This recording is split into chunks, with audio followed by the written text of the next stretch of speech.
Hey professionals. Look, if it feels like you're struggling to succeed right now, or even like the world hates you or something because it looks like everybody else is getting a break except for you, or if you're the person who needs to motivate somebody else who is feeling like that, then I want to share why some motivational messaging can really blow up in your face and what works better instead. So let's go. My name's Steve and I coach professional people just like you on combining your personal brilliance with unshakable emotional freedom so that you can become happier and more successful at the same time. So number one, let's explore why it can backfire. When we want to motivate people, the conventional wisdom is to fill the information environment with positive messaging. Smiling, happy people, people punching the air, people winning and succeeding, and motivational quotes like these.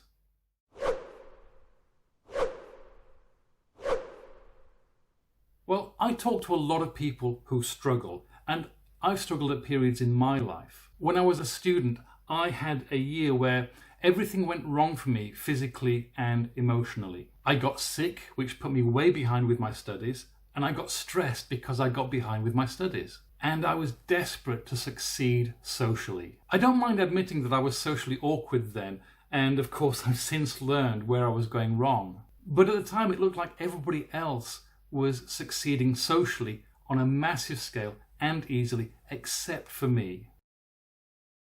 It felt like somebody must have had it in for me because I just couldn't get a break. Like somebody had a voodoo doll of me sticking pins in it to make sure that I failed. And more recently, my friend John, who lost his job and really struggled to get a new one. And he would constantly ask, why me? When he used to see people getting jobs to him seemingly easily when he was struggling so much. And what I can tell you is that when people feel that they're struggling that hard, then showing people motivational messages or pictures of people winning and succeeding, it doesn't actually motivate them. When people are that stuck in the weeds, it demotivates them. I mean, I wasn't inspired by looking at really successful social people when I was struggling so hard at it. They actually just made me feel like more of a failure. And John wasn't inspired by going onto LinkedIn and seeing people punching the air saying, I've just got this great job, and bragging about their salaries and saying things like, it's all just down to attitude. That pushed him away. In fact, parading success messages to people who are struggling can even feel like it's part of the slap in the face that they think life is giving them. And it can make people feel more excluded than they felt before. That's why I don't agree with creating positivity-only information environments where talking about struggle is taboo. Because while those environments will support people and motivate people who can see the possibility of the win, to those who are really struggling and can't see the possibility of the win, it pushes them out. So what can we do that works better? Well, first, we can make it acceptable to talk about struggle. And we can give people the space, including ourselves, to have that conversation and to express how stuck we or they feel. You see, when people feel pushed away by motivational and positive messaging, very often they feel like they're not being heard, they're not being seen, they're not being acknowledged. Their struggle isn't being acknowledged. It may even feel like it's being belittled. I didn't feel like I was being validated when people talked to me about my struggle. We need to show people that they are seen, that they are heard, that they are acknowledged. I mean, you don't have to give people advice or tell them that they're wrong or invalidate their experience. Just give them space to be seen and heard and understood, because that alone brings people together. In fact, being in the presence of a deep listener is transformational. On coaching programs, we'll sometimes do an exercise where the coach is allowed to do nothing other than listen to their client. And whenever we do this, I always get amazed how much the clients are able to unravel their own thinking just by being listened to. And that's what I did with John. Rather than push him out with motivational messaging he wasn't ready to hear, I listened to him and we talked, and it brought him more into the conversation. And if that person is you, seek out somebody who will give you that space. I need to raise a caution though, because in these situations it's tempting to think that we need to rescue people, that we need to give them their power. But anytime you think that your power comes from me, or anytime I think that, we're setting up a problematic system. Now, if you want to explore more about why that is and why it's important and how to navigate around it, then this video up here will help you.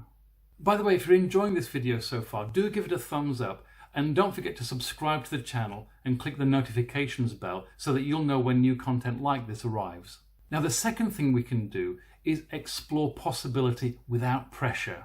When people who are struggling have success paraded in front of them, which to them feels like a million miles away, it's like, how do you bridge that gap? It's overwhelming.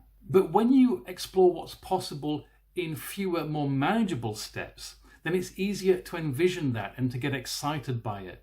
It's a question of threshold. Too big an ask becomes demotivating. A much more manageable ask becomes motivating. So openly explore possibilities that feel in range now. And that brings us to our third thing, which is to take small steps. N+1. Progress over perfection. Act on what's possible and believable for you in this moment. When I was struggling socially, the equivalent of that in my life then would be to not parade the greatest success in social skills, but for me to meet the person I could be tomorrow or in a week's time, the person who is slightly ahead of me, who can show me the next step. And in the case of John, rather than parading somebody who left one job and walked into a massive CEO job with a 6-figure salary, get John to meet who he could be in a few days or a week's time, who is slightly ahead of him, who can show him the next step. Now, I gained my social skills and John got his next job because with those incremental gains that he was able to envisage, he got more of a feel of how to be successful in getting a new job, and he got there. But there's one really important thing to add to this. You see, we're talking here about how too much positivity and too much motivation in an information environment can push struggling people out of that environment. But the information environment is inherently distorted, and becoming mindful of how it's distorted can be really powerful too. So if you want to create even more success in this space, watch this video here, which explains how the information environment is distorted, why that's important, and how you can navigate around it. But if you've already watched that video, then watch this one down here instead. This is Steve, and I wish you health and happiness.